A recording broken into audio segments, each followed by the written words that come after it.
to fix the problems in our system. Don't give it Gonski.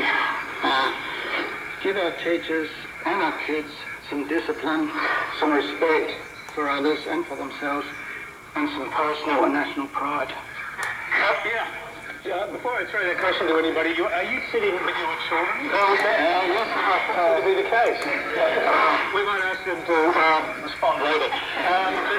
Mark Butler, first of all, the question really suggests no need for huge education reforms, just for manners and discipline in the classroom.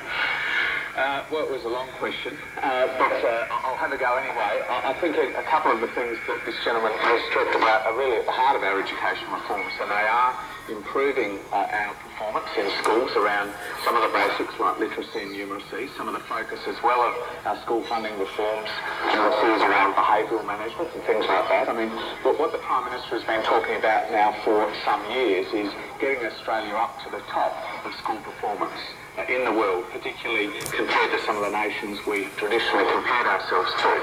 Now, the average 15-year-old in Australia is reading about 2 years behind the average reading average 15-year-old in Shanghai. Lower SES students from a poorer background in Australia are as much as 3 years behind the richer equivalents in Australian schools. So there is no doubt that there's a need to look at the performance of our school system.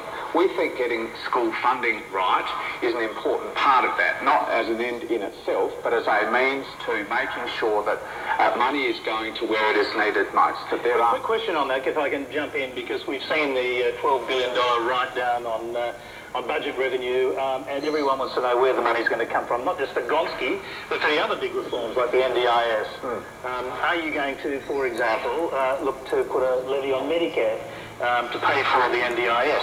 Well, funnily enough, Wayne Strong didn't give me the authority to release the budget tonight, Tony. We've only got 2 weeks and 1 sleep to wait until the budget is released, and those things will all become clear. He, the Prime Minister, Penny Wong have said that we'll be very clear about the way in which we're going to provide the Commonwealth share, which is about 2/3 of the funding for the new schools arrangements. But if you look at the deal that we struck with Premier O'Farrell last week, for example, you'll see that there are a range of things that go to trying to lift performance, not just more money, but different teacher appraisal systems, more local autonomy for principals and school communities to work out how best to spend the dollars that they have at their school, whether it is about lifting literacy and numeracy by engaging some specialist teachers, whether they are behavioural issues that need some extra supports through small services officers, or that's what we call them here, teacher aides in other parts of the country. So I think people should be confident that this is not about more money for its own sake. It's about more money to ensure that schools get the funds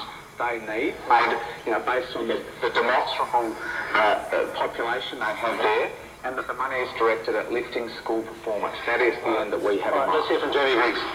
Well, it's interesting. Mark says he hasn't been given the authority to announce the budget tonight, but someone very senior in the government has announced tonight that there will be a levy on everyone's tax here tonight to pay for some of the reforms, because the government has spent too much money. That has been revealed on tonight's news. And Mark's a senior minister, who's got responsibility for some of these policies. So